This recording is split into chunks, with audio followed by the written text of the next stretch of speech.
U17 Jahon Chempionati 1-16 final bosqichi juftliklari bilan tanishing. Qatarda o'tkazilayotgan 17 yoshgacha bo'lgan futbolchilar o'rtasidagi Jahon Chempionati bo'lib o'tmoqda. Turnirda guruh bosqichi yakunlanib, play-off bosqichiga terma jamoalar ma'lum bo'ldi. Qatarda o'tkazilayotgan 17 yoshgacha bo'lgan futbolchilar o'rtasidagi Jahon Chempionati bo'lib o'tmoqda. Turnirda guruh bosqichi yakunlanib, play-offga yo'llanma olgan terma jamoalar ma'lum bo'ldi. Quyida 1-16 final bosqichi juftliklari bilan tanishib chiqishimiz mumkin.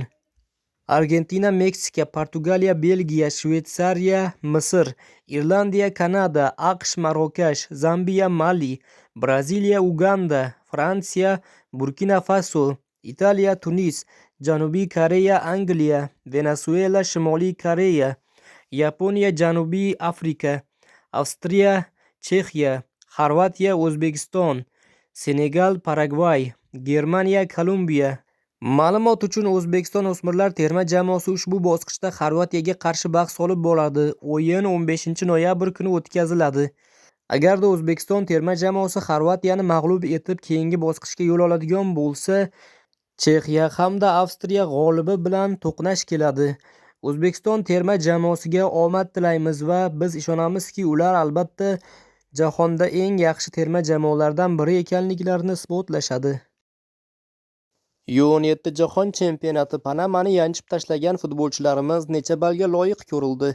Xabaringiz bor, kecha O'zbekiston o'smirlar terma jamoasi Jahon Chempionati guruh bosqichining 3-turida Panama bilan kuch sinashib 6-1 hisobida g'alaba qozondi.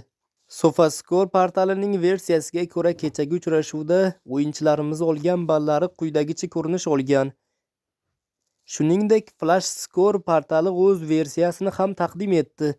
Ushbu sayt versiyasiga ko'ra futbolchilarimiz olgan ballar bilan tanishing.